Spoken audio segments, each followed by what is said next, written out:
Magandang oras mga ka-art lover, mga kababayan. Ating bigyan reaksyon ngayon itong salaysay ng gwardiya sa SM Mall na sumipa sa Sampaguita Girl na ang pangalan ay Jenny.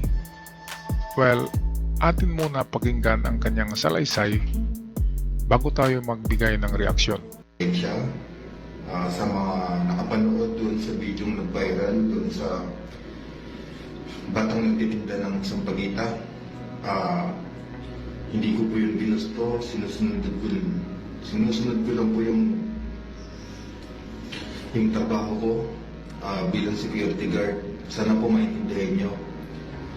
Pero doon po sa napanood ko na video, yung tatay ng bata nagsalita na, sabi niya, isa daw siya mabait na magulang.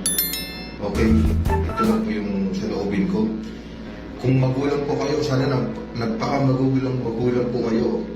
Hindi niyo po sana pinapayagan yung anak niyo na nagtitinda kung saan-saan. At saka doon sa bata na sabi niyo ay bata yun, makulit. Opo, makulit nga po at bata. Sa totoo po ay nakulitan na po ako sa kanya. Bilang pagsunod ko sa trabaho o sa pagsunod ko sa nakakataas sa akin, sinaway ko ito yung bata. Pero ayaw po magpasaway ng anak niyo. Hindi ko po talaga ginusto yung nangyari, inuulit ko po. Doon po sa nagsasabi na wala daw akong awa. Inuulit ko po, sumusunod lang po ako sa utos. Meron din pong naghihintay sa akin sa bahay. Yun nga po, sabi niya, mabait daw yun. Mapagmahal, tahimik. Magiging mabait po talaga yun, tahimik at mapagmahal kapag naubos yung pasensya ko. Pero hindi ko pa rin ginawa.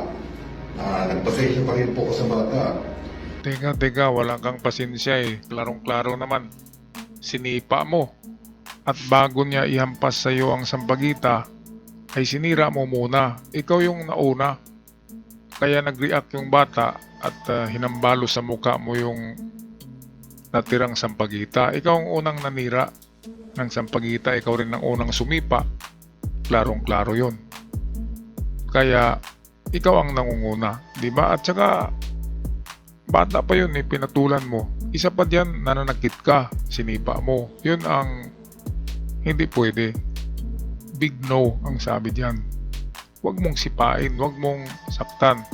Tapos sanabi mo na utos lang sa'yo. Sinong nag-utos sa'yo na sipain mo? Tsaka sirain mong Sampaguita, mali yan. Klarong-klaro, kaya dito makikita natin na arugante ka. Arugante ka magsalita. Sinabihan mo yung mga magulang na huwag niyong hayaan yung anak niyo na magbenta kung kahit saan. Iyan nga lang ang hanap buhay nila eh. Kasi kahos talaga sa buhay. Alangan naman na mag-pickpocket yan. Merong kwento yan eh. Mismo ang teacher ng batang ito, sa susunod na episode, ipalabas ko, ang kanyang teacher mismo ang nagsabi na mabait na mga bata yan at saka masikap. At siya lang mismo ang naghanap ng pera para pambayad sa kanyang tuition. Kaya itong gwardiya hindi niya alam ang sinasabi niya eh. At meron ding mga netizens na naniwala dito. Oo nga, gwardiya yan, pero hindi tinuturo sa agency na sipain mo yung mga tao dyan sa labas ng mall. At hindi rin yan tinuro o inutos ng may-ari ng mall na manipa ka ng tao dyan. Hindi iyan ang trabaho ng security guard. Magbantay ka lang dyan. At kung meron kang pagsabihan mo, huwag mong sipain. Lalo na batang babae. Diba sa panalita mo, arugante ka eh. Patuloy tayo. Yun nga lang po, makulit, ayaw pong magpasaway. Ayaw sumunod sa sinasabi ko na umalis na, ayaw po umalis. Tapos yung paghatak po ng Sampaguita nasira, tapos pinaghampas po ko sa mukha. Sino po matutuwa sa ganun? Kami po bilang security. Ayun no, sinabi mo na pinaghampas ka sa mukha kaya sinira mo, binaliktad mo eh. Sinira mo yung bulaklak, yung Sampaguita. Klarong-klaro naman sa video, bago niya ihampas sa'yo, binaliktad mo na kaagad. Kaya mali ka na naman. Noong una, parang maniwala ko na na itong bata sindikato hindi pala Talagang nag-aaral pala yan at mismo ang teacher niya ang nagsasabi. Sa susunod na video, papakita ko sa inyo ang teacher nito na nagsabi talaga na totoong estudyante yan at scholar pa yan. At 50% lang ang scholarship niya dahil private. Kaya ang 50% ng tuition, siya pa rin ang nagbayad. Ang binayad niya ay kita sa pagtitinda talaga ng ganyan, ng bulaklak. At hindi siya membro ng sindikato. Kaya kung sino mang makarma dito, makarma tong gwardiya. Kasi itong mga bata, marami nang nagbigay ng pera may balak nga na yung bahay nila pagandahin Merong mag-donate ng bahay diyan. Kaya ang siniswerte dito ang bata.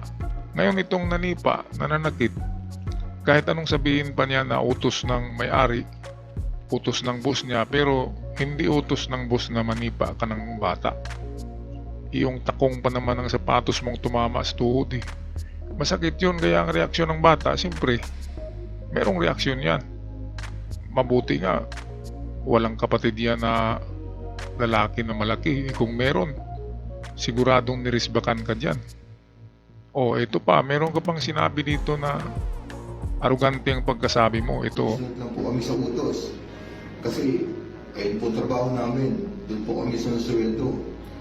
Sana naman doon po sa magulang. Sabi niyo magulang po kayo. Magpakang magulang po kayo. Huwag niyo po kakayaan ng anak niyo na magtinda kung saan-saan. Ito. Saka sabi nila, yung iba daw dyan, nagsusuot lang ng pang-uniform. Para lang kunyari nag-aaral. Pero hindi naman. Ganyan po yung nangyayari dyan sa harapan ng establishment na binabantayan ko. Ayan, mali ka dyan. Akala mo kasi ay hawak yan ng sindikato. Yan paniniwala mo kaya sinipa mo. Pero hindi pala. Totoo palang estudyante yan at matalino yan at scholar according sa kanyang teacher mismo. Kung ayaw mong maniwala, ipalabas ko bukas ang video na ang nagsalita ang kanyang teacher. Kaya mali ka sa paniniwala mo na nagbihis lang ito ng uniforme at ito'y membro ng sindikato. Kaya sinipa mo Kasi akala mo sindikato. Matapobre ka pala. Sa pananalita mo lang, sa ugali ng pagsalita mo ay parang ini-small mo ang mga parents nito Sabi mo kung kayo'y magulang, magpagamagulang kayo, kinapos na nga sila Ang tao, merong mga tao na nauubos ang swerte. Ikaw siguro hindi ka pa minalas, pero pagdating ng araw, nag-umpisa na nga minalas ka na. Baka yung mga anak mo naman ang manlilimos sa kalye. At baka ikaw naman ang magalit, baka merong sisipa. Di ba kaya wag mong husgahan yung mga magulang kung hindi nila kaya buhayin ang mga anak nila o pagpaaralin kasi minalas na nga Kapos, minalas. Meron talagang mga taong sobrang malas. Ngayon bumaliktad ang mundo. Sila yung maswerte kasi maraming nagbigay sa kanila ngayon ng tulong dahil sa viral video na ito.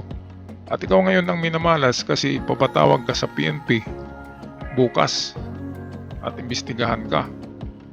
Kasi legit na estudyante pala ang sinipa mo at hindi lang scholar yan at matalino. Kaya di ka na makatulog, di ba? Matapobre ka minamaliit mo yung magulang. Kapos nga hindi ka makaintindi.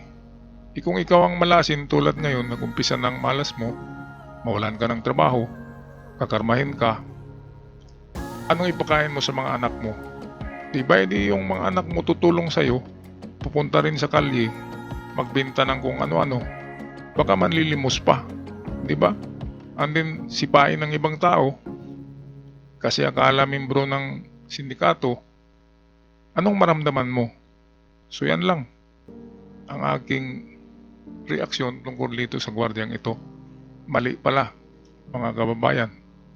Mali ang paniniwala nila na membro ito ng sindikato. Kasi sa susunod na video, papakita ko mismo yung teacher niya na nagsasabi na totoong estudyante ito, matalino at scholar pa. Kaya marami ngayon ang tumutulong sa kanya. Okay, hanggang sa muli, paki-subscribe sa ating channel para palagi kayong updated. Maraming salamat.